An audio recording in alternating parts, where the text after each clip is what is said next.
रोशनपुर नाम के गांव में चंदा और शांति नाम की जिठानी और देवरानी रहती थी। चंदा का पति बहुत पैसे वाला था।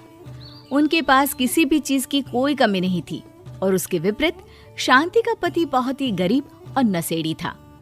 शांति चंदा के घर में काम करके अपना घर चलाती थी। भाभी, घर पर खाने के लिए कुछ भी नहीं है। अगर आप थोड़ा खाना दे पाए तो बहुत मेहरबानी होगी। मुझे जो भी पैसे मिलते हैं वो तो आपके देवर नशे में उड़ा देते हैं।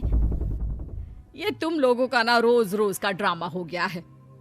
अब देवर जी कमाते नहीं है तो मैं क्या करूं? तुम्हारा पति तो तुम्हारी सारी कमाई दारू में उड़ा देता है। रहने दो भूखा उसे। अरे ऐसे मत बोलिए भाभी, आप तो जानती ही हैं कि वो मन के कितने साफ हैं, पर इस बेरोजगारी के कारण उन्हें दारू पीने की लत लग गई है। अरे अपना ये रोना गाना बाद में कर लेना, पहले काम निपटा ले घर का। मेरा और टाइम खराब ना कर। जा गेहूं पीस ले, फिर तुझे कपड़े भी धोने हैं। शांति रसोई घर में जाकर गेहूं पीसने लगती है। पीसते पीसते कुछ गेहूं वहां कपड़ों में गिर जाते हैं, जिसे देखकर उसके दिमाग में एक आइडिया आता है। क्यों ना ऐसे ही थोड़े गेहूं मैं अपने पल्लू में बांधकर घर ले जाऊं, फिर एक बर्तन में जमा कर लूंगी और उसे पीसकर रोटी बना लूंगी। कुछ दिन तो ऐसे ही चलता रहा, मगर फिर एक दिन चंदा ने शांति को ऐसा करते हुए देख लिया। अरे पहले तो मुझे लगा तुम लोग बस गरीब हो, पर तुम लोग तो चोर भी हो। चोरनी कहीं की। मुझे तो लगता था तू गेहूं पिसती है, पर तू तो अपने पल्लू में गेहूं छुपाकर ले जाती है। निकल मेरे घर से। मुझे माफ कर दो भाभी, हमारे पास खाने के लिए एक दाना तक नहीं था, इसलिए मुझे ये सब करना पड़ा। अरे तुम लोग मेरे रिश्तेदार हो, इसीलिए दया कर कर तुझे मैंने अपने घर पे काम पर रख लिया, पर तू और तेरा पति हमारे खानदान का नाम मिट्टी में मिलाने पर उतारू हो चुके हैं। आपको मुझे जितनी गालियां देनी है दीजिए, मारना है तो मार भी लीजिए भाभी, पर मुझे काम से मत निकालिए। परिवार की बात है, वरना कोई और ऐसा काम करता ना तो धक्के मार कर कब से घर का बाहर निकाल दिया होता। रोते रोते शांति अपने घर चली जाती है, जहाँ उसका नशेड़ी पति कहता है, अरे कहाँ रह गई थी कामचोर? इतनी देर क्यों कर दी? आज पैसे लाई कि आज भी खाली हाथ वापस आ गई है? अपने हाथ दिखा। जरूर पैसे छुपा लिए ताकि मैं दारू ना पी पाऊं। नहीं जी, मैं आपसे क्यों छुपाऊंगी, और अभी आप दारू पीने की बात कर रहे हैं, उसी कारण तो आज हम लोगों की ये हालत हो गई है। किसी काम की नहीं है तू, बिना मार खाए समझेगी नहीं। रख, अभी तेरे होश ठिकाने लगाता हूँ। रामलाल शांति को बहुत मारता है। शांति का मन दुखी हो जाता है और वो गांव के तालाब के पास के एक पेड़ के नीचे बैठकर फूट फूट कर रोने लगती है।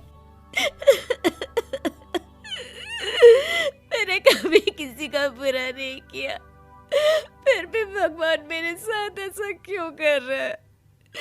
मैं तो रामलाल जी की फिक्र करती हूँ, फिर भी उन्होंने मुझे इतना मारा। तभी उसे एक आवाज सुनाई देती है, रोने की कोई जरूरत नहीं है बेटी, चिंता क्यों करती हो? ये आवाज कहाँ से आ रही है?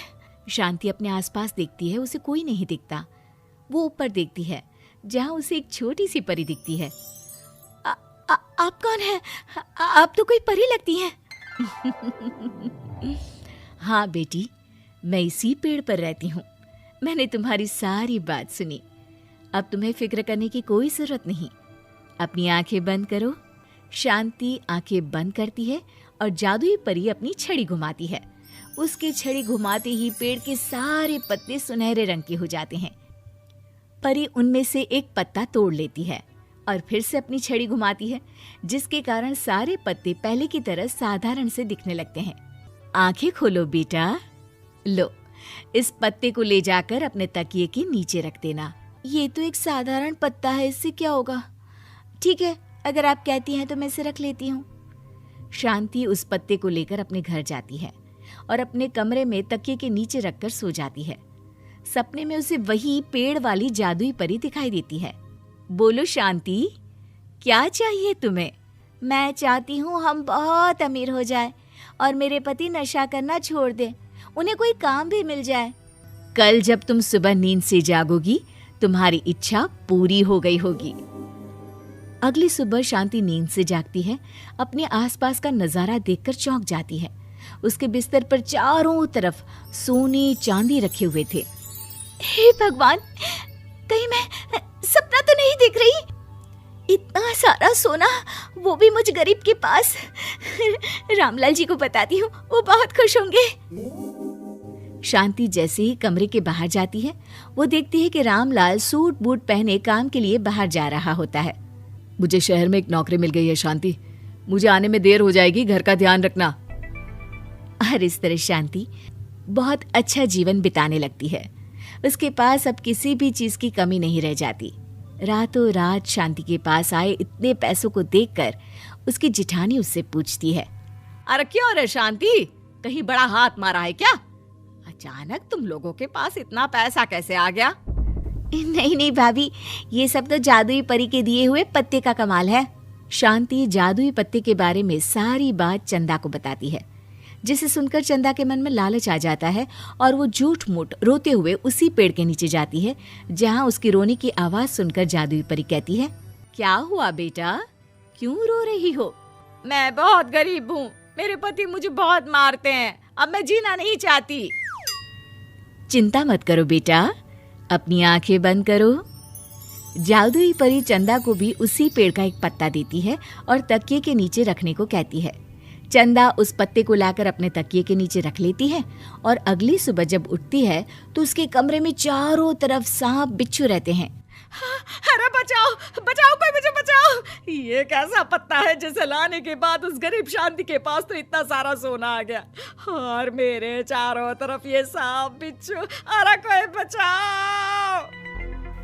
चंदा अपनी जान बचाती हुई शांति के पास जाती है। चलिए भाभी, मुझे लगता है आपके घर में सांप बिच्छू को बस जादुई परी ही हटा सकती है। दोनों मिलकर जादुई परी के पास जाते हैं। ये सब तुम्हारे बुरे इरादों का नतीजा है चंदा। तुम झूठ मूठ बस पैसे के लालच के कारण यहाँ आकर रो रही थी, इसीलिए तुम्हें जादुई पत्ते ने उसकी सजा दी। अरे मुझे माफ कर दीजिए जादुई परी, मेरे मन में लालच आ गया था। अरे शांति, तुम भी मुझे माफ कर दो, मैंने तुम्हारे साथ बहुत गलत किया है, फिर भी तुम मेरी मदद के लिए आई। चंदा को अपनी गलती का एहसास हो जाता है, इसलिए जादुई परी उसके घर से सारे सांप बिच्छू को गायब कर देती है। चंदा और शांति आपस में मिलजुल कर रहने लगती हैं।